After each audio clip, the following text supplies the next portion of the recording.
Hey guys, this is Malobi and you are listening to the Pan-African Traders Podcast. On this podcast, we're going to be speaking with experts in trade across the value chain, on the continent and also across the diaspora. This podcast is also sponsored by Kadan Kadan. Kadan Kadan is a new groupage app that allows you to share space within a shipping container so that you can save costs when it comes to your logistics and transportation. Visit kadankadan.com to learn more or visit the Instagram page Kadan Kadan Official. Good evening and good afternoon, good morning to whoever is listening to this. You're listening to the Pan-African Traders Podcast. You have your host Malobi, and today we have a very special guest, Bartholomew Jones. I actually first connected with him on Clubhouse, where we were talking about coffee, and they're doing some amazing stuff in terms of working with people on the continent. So I thought he'd be a fantastic person to get on the podcast. So welcome to the podcast, Bartholomew. How are you doing today? Man, I'm doing amazing, bro. We spoke earlier to the recording, and have had a very busy and hectic last 24 hours, but it's all been fun. It's all been good. It's all been profitable, and I'm excited to be talking with you, bro. It's been a minute. Yeah, definitely. It has. So let me tell us a little bit about yourself. What you do, what your organization is called. I think it's called CXFFEE BLACK. Yeah, just tell us a little bit about you and where you guys from. What part of the state are you guys based? Yeah, so I'm from Memphis, Tennessee. So is my wife. So 3-6 Mafia, Elvis, all that. And grew up here, born and raised. Went to school. I think y'all call it university, right? In Chicago, right outside of Chicago, at a small liberal arts college called Wheaton College out there, and moved back to my community, just wanting to create a change. I was an educator for maybe 10 years, working with at-risk youth in different schools. I was an English teacher and an independent rap artist on the side. Okay, you got some bars. Okay. Yeah, man, and that's kind of what ended up being the inspiration for the company. I was going to cafes, obviously, in uni, and I would frequently be the only Black person there, and so I would try to bring my friends, from campus onto to what I was falling in love with, what was becoming a passion of mine, which is specialty coffee. And I just, my friends weren't going for it. They were like, "Nah, this some white people stuff. We're not doing this. This is weird.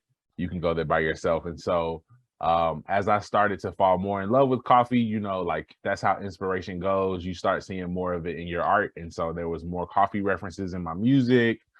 And the more I started to learn about the history, I was like, wow, this actually was an African discovery. So then I asked questions like, how does something that was discovered by Black people turn into an industry where it's rare to see a Black or brown face? And of course the answer is always colonialism and slavery, and so the usual suspects were at play. But it turned into a project of mine to say, man, what would coffee from a Black cultural perspective look like? What would it feel like? And I started doing events at different shops where I would kind of transform the shop into a space that I thought my homies would be into. And it turns out they were. And so I started selling a coffee as merch at shows, and people would always buy it out. And so I was like, well, maybe we're onto something. And I started out, using the coffee to promote my music. And now at this point, the coffee has significantly outsold my music. And so we're using the music to promote the coffee these days. But we're really excited. My wife is our roaster. And so our coffee company is called CXFFEE BLACK. We're a Black-owned coffee company here out of Memphis, Tennessee. We want to reclaim coffee's Black origins. Make coffee Black again is the phrase that we use. And we want to use Black culture, in particular hip hop, to reimagine coffee and see what a Black future in coffee could look like as well. So that's kind of the deal there. You know what I mean? That's amazing. That's an amazing story. You said quite a few things there. But one thing that caught my attention is that you started getting into coffee. You started getting interested in specialty coffee. I mean, it might be difficult for you to explain, but what is it that kind of got you interested in it? Was it more like the taste and different aromas, or was it just like the stories behind the coffees? Like, what particularly was drawing you closer and closer into specialty coffee? Well, I'm a nerd by nature, like, anime, video games, even with rap and with hip hop, I would always nerd out on like, my favorite artist is Mos Def. And so you get into like all the history and all their albums. And I'm like a detail oriented person. And so I love niche things. I love obscure things. I love kind of like collectible things. And so like with coffee, it was just the perfect place. Like craft coffee was the perfect place for me to kind of nerd out. It was all these different origins and tasting notes and flavor profiles and preparation processes and all these little variables you could play with. And so it just was a natural avenue for my curiosity to run wild. And then when I found out that, like, of course, the origins of it was Black, then that kind of ticked another box for me, which was the activist kind of educator side of me. And so it really made me feel like I could do some good in my community with this thing I was already naturally really invested in. So yeah, man, all the different novelties about it is just fascinating to me, bro. From, we have an X in our name. In Coffee Black, we spell it with an X instead of an O because, well, one, of course, is an homage to Malcolm X and to the missing link in the diaspora and wanted to reconnect, much like he did, but also because as a coffee nerd, one of the things that's most exciting is about the variables involved and how changing one variable can lead to a totally different experience in the cup, whether that be time or temperature or grind size or the way the coffee was prepared at the washing station or the elevation. Of all these things affect the flavor profile, and that's something that's really exciting, is that journey of celebrating each variable versus what can often happen at coffee shops, which is what I find to be kind of like a weaponizing of variables, almost, where if you don't know about this new coffee procedure, if you don't know about anaerobic coffees or carbonic maceration or this new varietal like geisha or yamenia, then you're not culturally refined enough to participate. And I don't think that's what it's about. I don't think it's about excluding people with variables. I think it's about enjoying and celebrating curiosity and the exploration that can come. And that's a subtle difference, but I think it makes it a different experience for people, especially folks from the diaspora. When we come into specialty coffee, we're generally the only person there. And when the culture is not receptive to exploration and curiosity, and instead kind of places knowledge on a pedestal where you look down on people because they don't have knowledge instead of inviting them in to gain knowledge, it turns the experience into a negative one when I don't think it has to be. So for us, that's been a big part of what I like. And, my wife says coffee's like a quest or something for me, like it's going on an adventure. Like I'm always going to a new shop, trying to try a coffee I haven't had before from a place I've never been before, prepared in a way I've never had it before. And so, it's kind of like a journey of mine,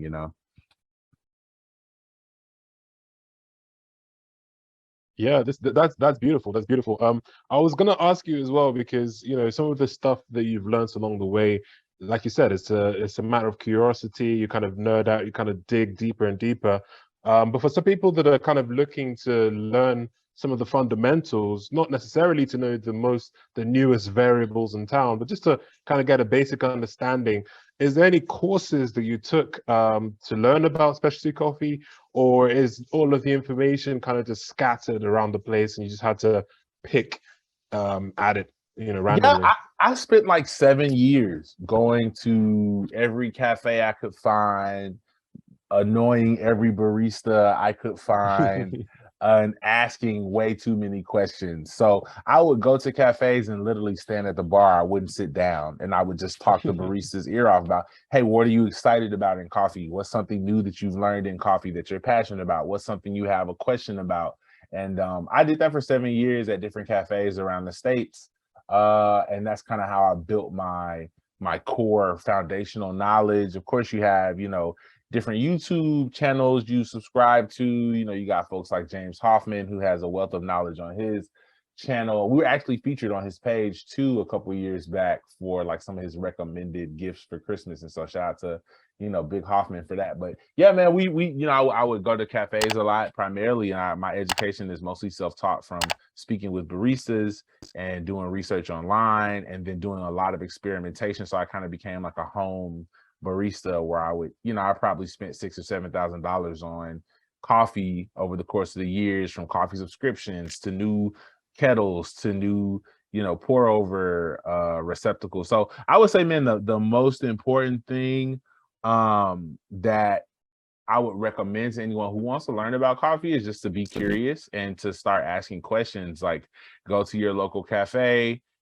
as long as they're not snobs, and ask the baristas questions. I think a good barista is kind of like a DJ, right? They're gonna play some stuff you've never heard before, but the goal is always to invite you into the experience and to elevate, your experience as a listener, as a consumer, versus bad DJs tend to play a bunch of stuff nobody wants to hear, but or they play everything everyone wants to hear and they don't play anything new. But a good DJ is gonna have that balance between, here's some stuff blended with some stuff you don't know, but you wish you knew.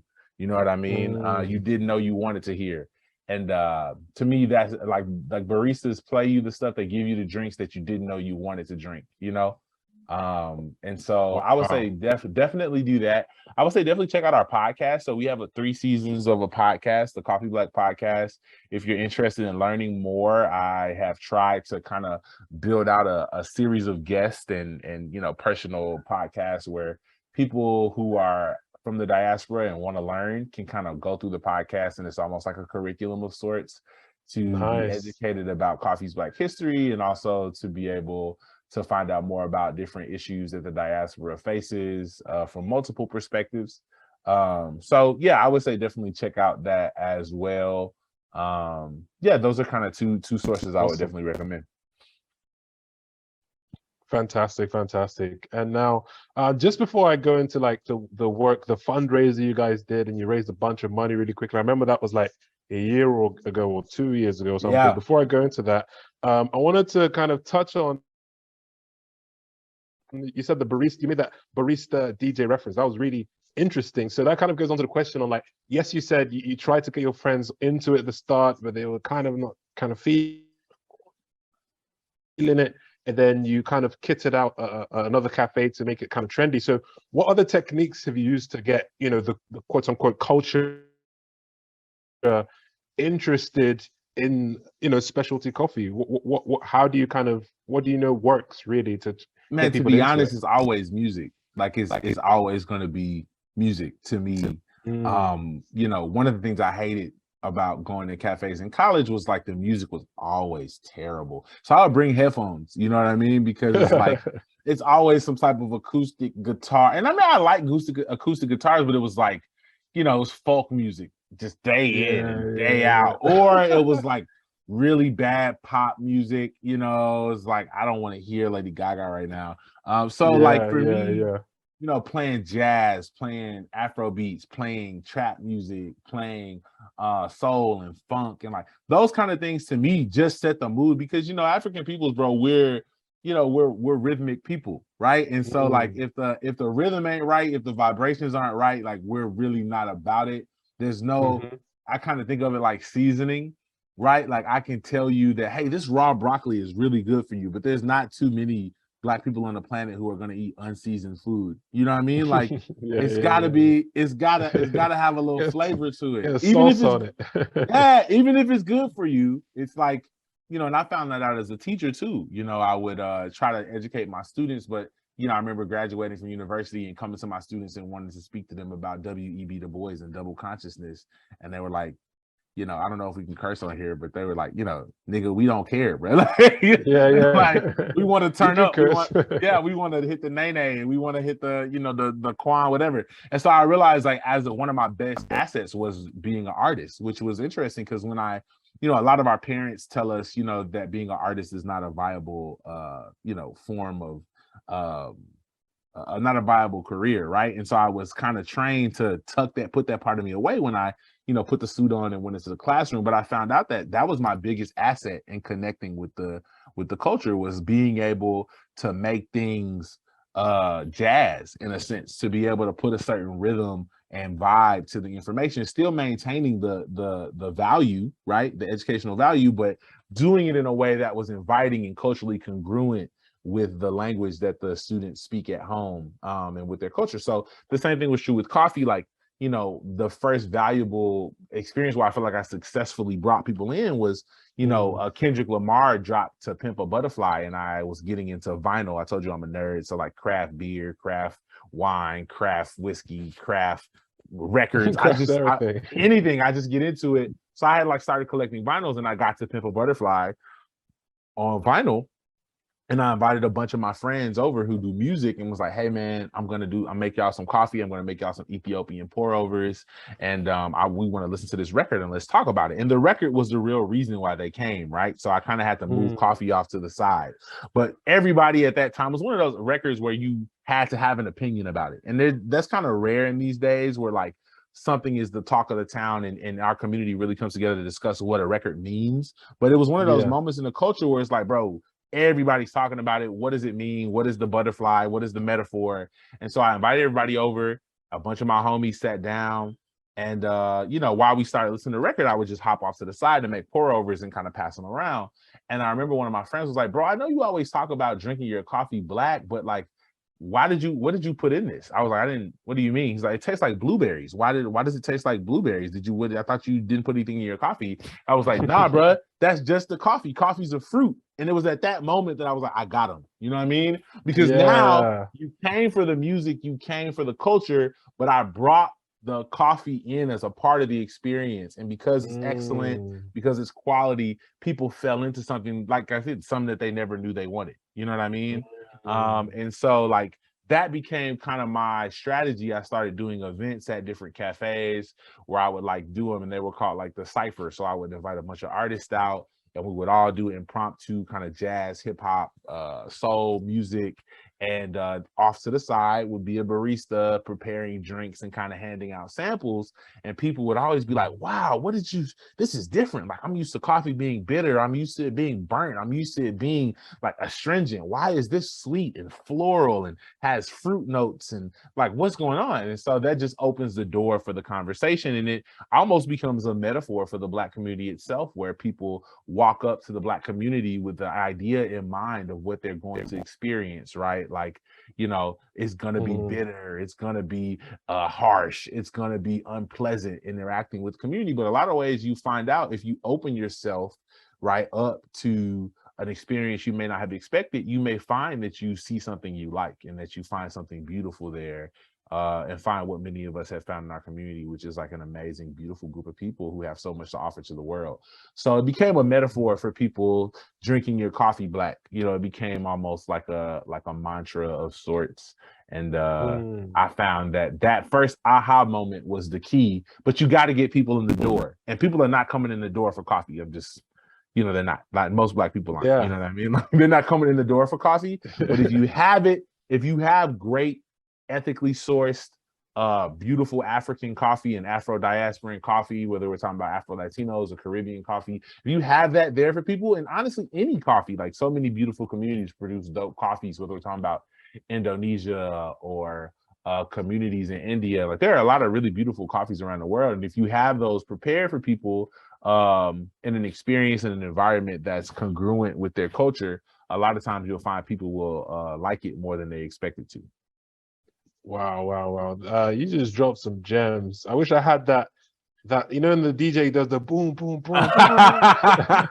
Yeah, bro. We gotta... man, look, it's good because, like, I mean, the information you just shared, it's not just about like marketing, it's about teaching, it's about just giving information to people. Like, sometimes it's not about just saying, here, buy this, you know, it's about, you know, getting them where they're at, you know, sweetening it a little bit, you know, drawing them in, and then on the back end sort of feeding them the product. So it's amazing stuff, and you know, I'm sure a lot of people listening to this are going to learn a lot and probably implement it in the different businesses they're working on. So thank you so much for that. And that kind of leads me on to the question on, now let's talk about connecting that bridge, you know, because what I was so excited about was when I saw you on Clubhouse, and a few weeks later, you do this fundraiser and you're trying to raise some money, and then you raise the money pretty quickly, and you beat, you raise more than expected or something. Can you tell us a little bit about that?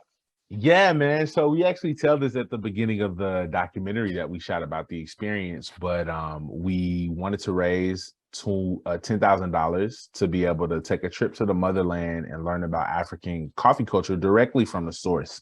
I talk about wanting to provide a culturally congruent experience for African peoples in coffee. And much like hip hop, the best way to do that is to go directly to the sample, to the source of the sample. And so, like, where is the only, or one of the only indigenously African coffee cultures on the planet? Is in Ethiopia, of course, the people who discovered it. And I think as a specialty coffee guy, like, you kind of get put on to Japanese coffee techniques, you get put onto Italian coffee techniques, but all those things came after Africa discovered it. And so I was like, why has no one ever really introduced me to the original coffee culture? Or why did that never get brought up in any of my barista classes or conversations? And so I wanted to go for myself to learn, because I was like, I realized the industry is not going to do that for me. They're never going to point me to an African perspective. I'm going to have to go find it out on my own. But I didn't have money to go. We were a young company. I'm a husband. My wife, Renata, is our coffee roaster. We got 3 boys, 2 at the time. It just wasn't really feasible for me to just go to Africa and pick up and leave. So we did a GoFundMe, and we wanted to raise $10,000 to go. And in 24 hours, bro, less than 24 hours, we had reached our goal. People came together from all over the diaspora, all over the coffee industry to support the effort. And it was a really beautiful thing, man, to see how much support there is for this. And then in the next 48 hours, they raised an additional like $14,000. So it was like $24,000 total, which totally blew us away, bro. So we took a small team to Ethiopia, shot a really cool kind of like collage documentary / we made an original soundtrack talking about music. So me and the homies got together and did like almost like 18 original tracks to score the documentary from a hip hop perspective. And it was just this beautiful thing, bro. So now we're in the midst of touring the documentary all over the world. We've toured it in 2 different continents, 3 different countries. We've been to Ethiopia, to Rwanda, all over the United States, Boston, Houston, Atlanta, Memphis, Nashville, Raleigh, Charlotte. We're going to Richmond, Virginia for a film festival in a couple of weeks. We got into a film festival here. We're going to New York to show it in a couple of weeks. So we've really been touring it, man. And our goal long term is to be able to get it on some type of streaming platform. So we've been pitching it. We already started pitching the next docu-series, going to multiple African coffee cultures. Dude, I'm trying to go. I'm putting this out here. Anybody want to sponsor your boy? I'm trying to go to Ghana in January. Nice. Chance the Rapper is coming and doing, to my knowledge, the first ever hip hop festival in Africa. He's doing it in Ghana, the Black Star Line Fest. And we believe coffee should be a part of that conversation about connecting diaspora. Of course, hip hop is there, but I think based on our conversation, you get our perspective on how coffee is the next natural step in that conversation. So, we're looking to find sponsors who are willing to, fund us documenting that experience too. So it's been a crazy experience, bro. It's funny, earlier you said, man, you're the bridge. You spoke about us being a bridge. And when we were in Rwanda, we met this beautiful cafe space called Kilu Noir in Rwanda. They have 2 cafes there, and we were able to become good friends with the owner, Kevin Mbundu.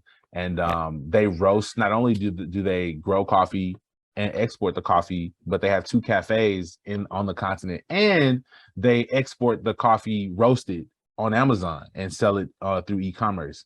And talking to him, he was like, man, I found out about the brand last year when we first came to Africa, and he was telling us a similar thing. He was like, bro, you guys are really the bridge right now to connect the diaspora. And I don't take that lightly. I've taken that as sort of like almost a prophecy or a calling on what we need to be doing.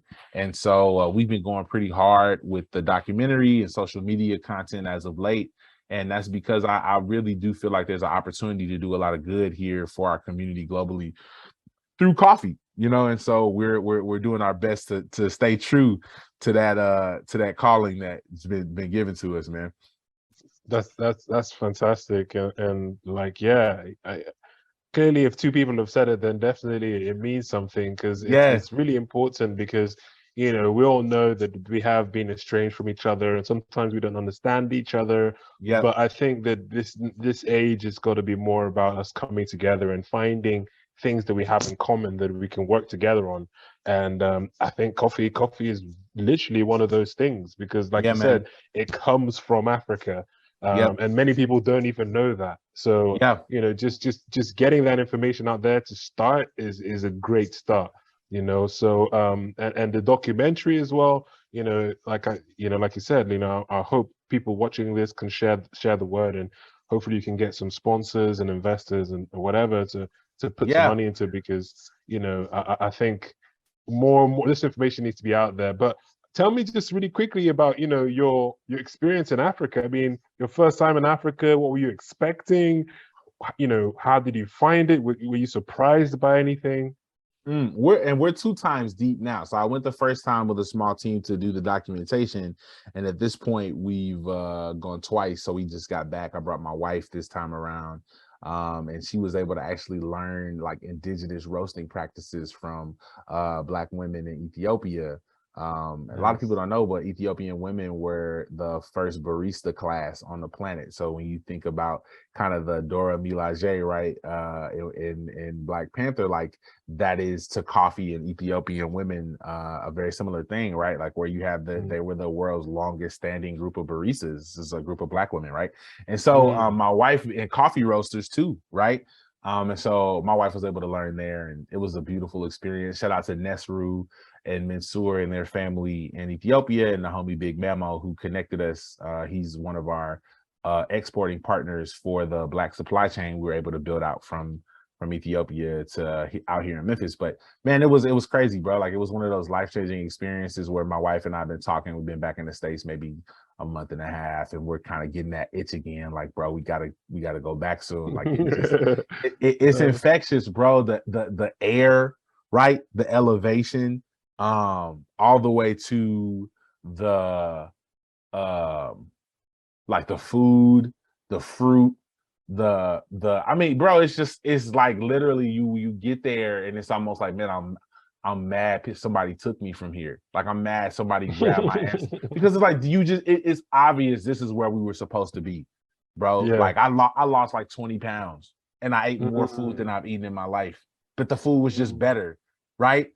The Yeah, yeah, elevation was yeah. higher. Like I felt stronger. It was just everything was better, bro. And I think that for us, it became um almost like a mandate. Like we have to bring as many people as we can. And the beautiful thing about coffee is, I was talking to somebody that's like, bro, you got to go to Africa. And they were like, yeah, but you need a contact. Like you need something in order to get your visa, like you need somebody there who you can put as a point of contact for your address, to have somebody's address, like who are you going to be staying with, who do you know in the country.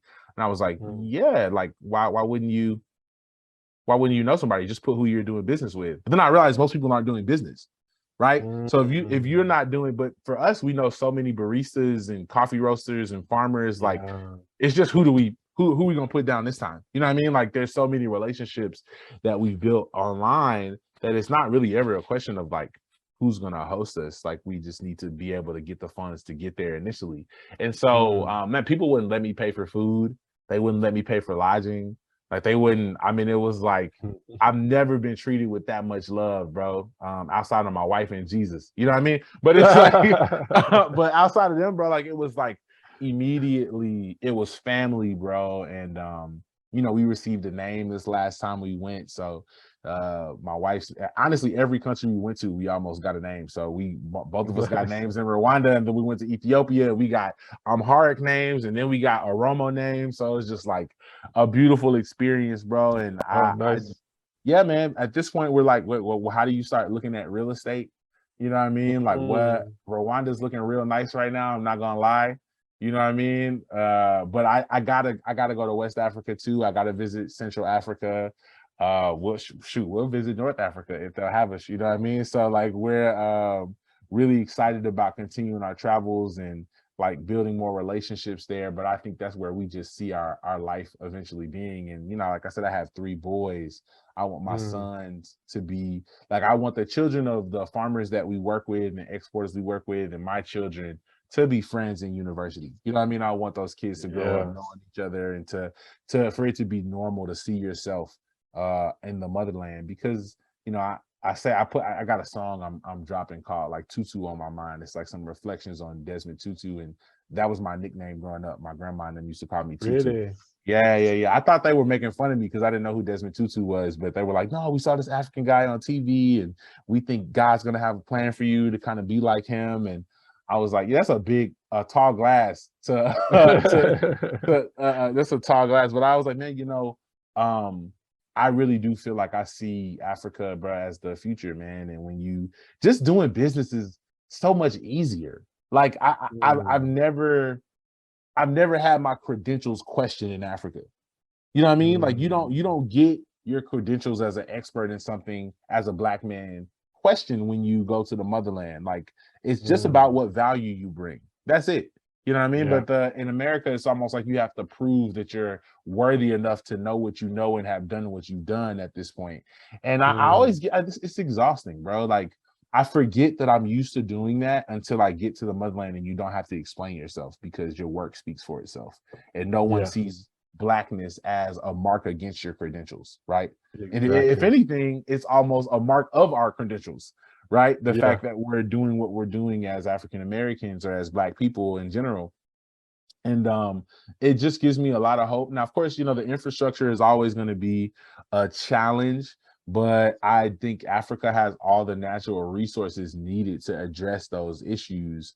It just takes those leaders making the decisions to cooperate and collaborate for the future of the continent. And of course, there's always, you know, interference internationally, but I don't want to get anybody in trouble, so we're not gonna have to address that. Yeah, I know man, what you're talking about. yeah, bro. But I think that that's really where the future is, bro. Like, and I think it's only up for now from Africa. Like, you see so many folks working together.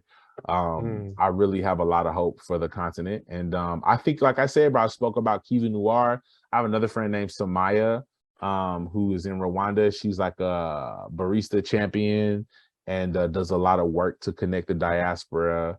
And then another brother named Mike Memo, who's been hosting a lot of travelers in from America in Ethiopia. And I think that those kind of people are the people you need, because even for us as African Americans, bro, we can visit, but I really do think the groundwork is going to be done by people who live in the motherland. Like, I think we, as African Americans, what we can do is we can bring exposure via access to the market. We can bring investment dollars.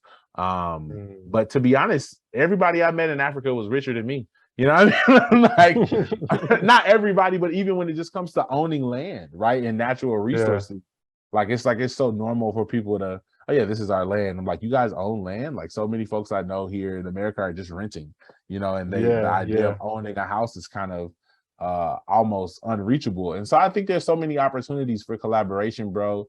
But I do think those people who are on the ground, who are willing to open their doors, who are willing to open their homes, who are willing to, you know, be open to business partnerships, it requires those people who have that kind of Pan-African mindset in the motherland, who are really going to be setting the pace for the rate of growth for the future. And those are individual businesses, individual artists. And then, of course, I believe as that grows, you'll see leadership get on board as well, you know, through tourism, through opportunities for foreign investment and things like that. Wow, that's fantastic. You pretty much covered all of what I wanted to talk about, and you've summarized it very well in terms of what the role of, you know, let's say the diaspora is, and those on the continent. You kind of put that into perspective as well. So just to sort of round things up, I wanted to just talk about, I know said a lot of good things, but you touched on infrastructure there. So I just wanted to put this in a both in a positive light and also looking at the opportunities. So with every business, there's going to be challenges, right? Let's say we talk about supply chain, or we talk about infrastructure. So with these challenges, did you see any gaps for potential investors, both outside of Africa and in Africa, to kind of fill in and say, okay, if this part was solved, maybe my business or other people's businesses would be a lot better. Yeah, so here's a perfect example. Every time we show the documentary in America, folks ask, "Hey, when's the next time you're going? Can we go with you?" Right? So for us, like, of course, we're saying, okay, let's put together a origin trip, right? A coffee black to Africa origin trip for Black folks or other folks who may be interested to come and learn about Africa and African coffee culture from some of the contexts we've met over the time. And we've had a lot of interest here, and I think because it's a year out, most folks are able to save, $3,000 to $5,000 to cover a trip like that, and for us to be able to really do it well. But it's kind of difficult to get to find out how to get support from local governments, right? Like, so I'm like, hey, I got a group of African Americans who are willing to spend a good amount of money to go to Africa to learn about coffee here, to learn about the culture here, to reconnect, but there's not really any infrastructure in place for me to do that. So that means I have to do all the groundwork while running a business to like go book all the flights and find lodging, and there's not really an industry for Afro-American tourism yet, especially at least in regards to the coffee industry. I can't speak to other industries because again, I'm in coffee, but I feel like there should be, I feel like there should be a travel agency that's, now there are white travel agencies who will do this for me. I'm gonna let that sink in. Yeah. I could, I got a travel agent I can call right now and she'll book the whole trip and she'll facilitate everything. But I mean, that kind of defeats the purpose. I want to do this, in collaboration with people on the continent. I mean, what's the point of continuing this same kind of NGO practice of these multinational companies coming in and doing work for Africa while taking, all the profit off the top? Like that kind of, I don't know, that feels weird. You know what I mean? Yeah, like completely agree. You would hope ideally that we could partner with some young entrepreneurs on the continent and say, hey man, let's build a brand, let's build a business, let's document this. Well, even to the point, bro, man, even when it comes to documentation, like this most recent trip, I was like, I want to hire.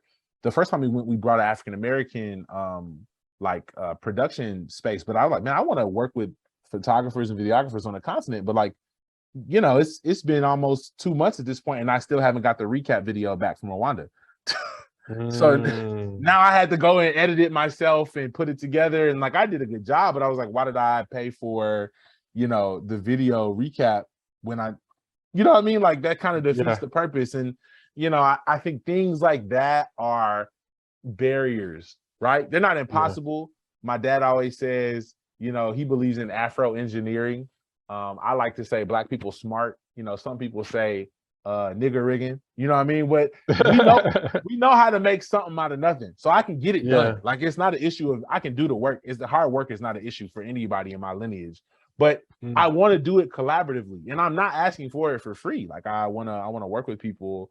And so I think that like if that's the case for me, I can imagine for a lot of people who may not have the time as an entrepreneur to really go in and do this work, that it would be so beneficial to have some more infrastructure in regards to coffee tourism on the motherland, in regards to like media and recap, because content is king now. And so like I can do all the work I want to, but if I don't show a video afterwards or a 30-second reel or, it didn't exist. It didn't happen. Even most recently, bro, we partnered with an NBA player named Jayshawn Tate to do a scholarship fundraiser and a bar takeover for a cafe down in Houston we work with called Blacksmith, where the owner, David Buer, and one of the co-owners, Antoine, we call him Twiz, who is the only Black person to ever win the World Latte Art Championship. I mean, competed against folks from Japan, from Latin America, and to this day, he's the first and only Black person to ever win. Like we had an amazing event with them. That happened 6 months ago. But I posted about it and people didn't see it. So a week ago, 2-3 days ago, I posted about it again. I ran it by the Jayshawn's management team. They're like, yeah, post again. And it got a ton of feedback. And now we're getting calls. And that was one of the videos that led to one of the individuals who I spoke to you about earlier reaching out to us like, hey, how can we work? But it was like, because they didn't see it on social media, it didn't happen. So when it comes to something like a tourist trip or a coffee tourism or collaboration, if we don't have the quality content to show what happened, then the economic value, the marketing value of what we're doing doesn't really live up to its true potential.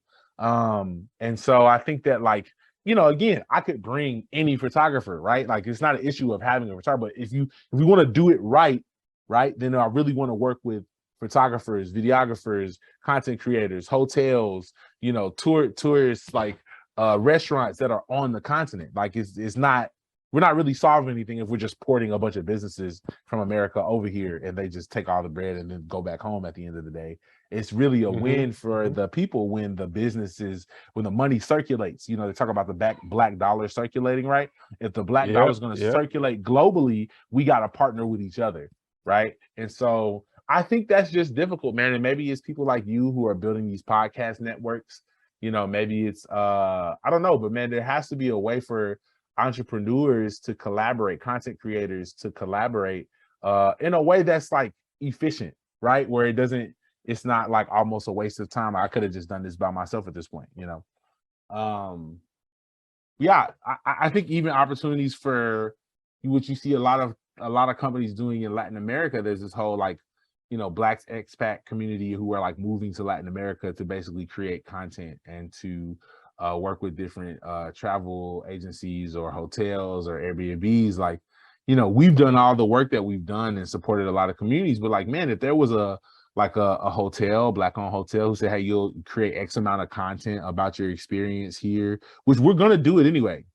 I'm going to make the content anyway. But, like, if there was a way to collaborate and make it beneficial for both parties, it would allow the frequency of content and the frequency of visits to increase significantly, right? And so I think those kind of opportunities are there. And then security, I think, is another issue. Stuff like this makes it, like, hard to really see a sustainable pathway toward investment on a large scale. You know what I mean? And I think it just requires, to some degree, like, you got to think beyond the immediate. And it's the same thing being in the hood, bro. I used to teach kids in the hood, and I would tell them, like, you got to see yourself outside of this environment, because if you only operate based on the day-to-day challenges you're facing, you're never going to get beyond them. And it's hard, bro. Like, long-term planning, delayed gratification, like, those are things that poverty makes it very difficult to do. And so I understand, like, people are just trying to, at the end of the day, take care of themselves. And so it makes it hard sometimes to think about these big Pan-African futures when you have immediate issues for yourself and feeding your family. But I do think there's a way for us to do this together and do it collaboratively without harming each other or without taking from each other in ways that aren't beneficial for both parties. So, it's a challenge. But it's a challenge I think we can face together. And I think if you look in history, bro, we've overcome so much more than this together. Even with Chance's Black Star Line Festival, like, the president of Ghana went to an HBCU and was introduced to Pan-Africanism, which then led him to go back and spark a revolution there that obviously led to a movement of liberation for several countries on the continent. Almost every country on the continent.